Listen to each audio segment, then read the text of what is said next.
Je vous confirme que nous continuerons de voter contre la perpétuité qui ne protège pas les enfants des violences sexuelles. La perpétuité ne protégera pas les enfants. C'est une blague ou pas, là? Oui, parce que c'est vrai qu'il vaut mieux mettre un petit bracelet électronique à ces gens-là, ça les empêchera pas de retourner voir des enfants. Si tu leur mets un an de prison avec sursis, ils iront pas revoir des enfants. Combien il y a eu de cas avérés, dits dans les médias, où il y a des gens qui ont été en prison, hein, des pédocriminels, qui, après être libérés, sont retournés se promener autour d'écoles. Enfin, vraiment, c'est juste lamentable. En fait, c'est juste mathématique et logique, hein, mais il faut avoir un cerveau plus développé que les LFistes moyens, à savoir que quand tu mets quelqu'un à vie à l'écart de la société, bah logiquement, cette personne ne va plus faire chier, en fait. C'est affreux. Parce que s'il n'y a pas de perspective de libération, eh bien cela ne donne aucunement envie de faire des efforts de réinsertion. Si tu mets quelqu'un à vie, elle aura pas à faire des efforts de réinsertion parce qu'elle reste à vie, point barre, il n'y a même pas de question à se poser. En fait, la réinsertion, elle existe que quand tu vas en prison, elle n'existe pas tant que t'es libre. Donc en fait, que tu choisisses perpétuité ou non, tant que la personne elle est libre, elle va pas se poser une question de réinsertion. Donc là, même la logique de se poser cette question est complètement con. Pour vous, Éric Coquerel, les pédocriminels ne sont pas incurables, comme l'a dit Gérald Darmanin? Non, je ne pense pas qu'ils soient forcément incurables. C'est-à-dire l'idée qu'on va régler tous les problèmes de la société avec une surenchère pénale. Je dis que c'est démagogique, je sais que si, je dis que c'est hypocrite. C'est vrai que Bukele peut affirmer ce que ce tocard vient de dire. Pourtant, bizarrement, au Salvador, pays les plus dangereux du monde, est passé à quasiment l'un des pays les plus sûrs, en tout cas du continent américain. Ce qui est quand même une dinguerie. Pourquoi? Parce qu'il a foutu tous les délinquants, les narcotrafiquants, etc., les criminels, en tôle, sans jugement quasiment. C'est hardcore peut-être, mais n'empêche que la population qui n'a rien fait de mal s'en sort tellement mieux. La punition ne sert absolument à rien. Et oui, la punition ne sert à rien. C'est vrai que c'est bien connu. Quand tu dis à un enfant oui à tout, ou alors oh non mais c'est pas grave et tout ça, ça va devenir des gens complètement sains d'esprit, qui vont avoir des limites, qui vont savoir comment se comporter. Alors ça peut marcher sur certains enfants, hein, mais sur d'autres, malheureusement, la punition est préférable.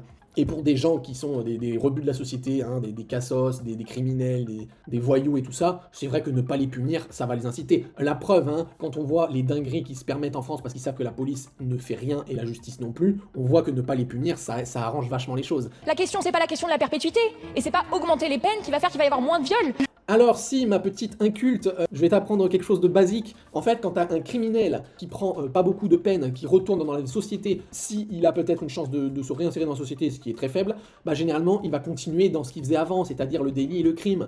Or, si tu le mets à vie dans une prison, bah c'est mathématique, il ne pourra plus faire de merde à l'extérieur, vu qu'il sera tout le temps à l'intérieur de la prison. C'est simple à comprendre. Donc oui, plus t'augmentes une peine, plus tu diminues le risque de crime, en fait. C'est juste logique. C'est l'escalade pénale que vous faites. Vous ne faites pas la prévention en faisant de la surenchère pénale avec une mesure effectivement dont le Rassemblement national peut se prévaloir que eux ils sont constants, c'est leur logique. Voilà, donc là on a tout l'exemple de l'imbécilité des LFistes, c'est-à-dire que comme en fait, pourtant c'était une loi complètement logique, hein, parce que là en plus elle parle de prévention, mais encore une fois, enfin la prévention ça marche quand t'es à l'école en maternelle déjà, jusqu'à l'école primaire, etc., qu'il y a un suivi continu, mais quand t'as des parents déjà cassos, c'est très difficile de changer les enfants. Et le truc c'est que c'est très bien de faire de la prévention, mais à un moment donné, quand les actes ils sont commis, il faut être sévère. Et du coup, bah on voit bien qu'en fait ces gens-là, des LFistes, en fait leur seul but dans la vie c'est de contrer le RN. Comme le RN ils sont sains d'esprit et qu'ils disent quelque chose de logique, à savoir augmenter les peines et même jusqu'à la perpétuité, bah les fistes, ils sont obligés d'être contre. Demain, le RN, ils affirment que le soleil se lève à l'est et se couche à l'ouest. Vous êtes sûr qu'il y a quelques LFistes qui seront contre et qui diront « Ouais, mais non, mais en fait, ils ont pas raison. » Enfin, vous voyez, c'est leur niveau intellectuel. C'est pathétique.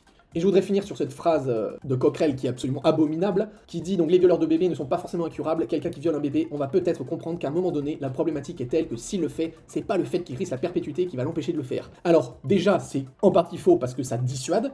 Si vous dites, par exemple, c'est simple, hein, tu voles une pomme, t'as une tape sur la main ou on te coupe la main. Je pense qu'il y aura statistiquement moins de vols de pommes si on dit qu'après un vol de pommes, on coupe la main plutôt qu'on donne une petite tape dessus. Clairement. Donc forcément, si, suivant les actes que vous faites, il y a des choses répréhensibles. Si demain vous dites que tout accident en état d'ébriété mène à la perpétuité, vous pouvez être sûr qu'il y aura un nombre important de gens qui arrêteront de boire au volant. Clairement. Et donc pour terminer, ce criminel, peut-être que ça va pas le dissuader de le faire, en attendant, si vous le chopez, bah il ne pourra plus le refaire, si vous mettez la perpétuité. Mais bon, malheureusement, soit les députés des LFI sont des gros cassos qui veulent simplement toujours s'opposer au RN, ou alors c'est qu'il y a un problème plus profond et il faudrait analyser les ordinateurs de tous ces députés.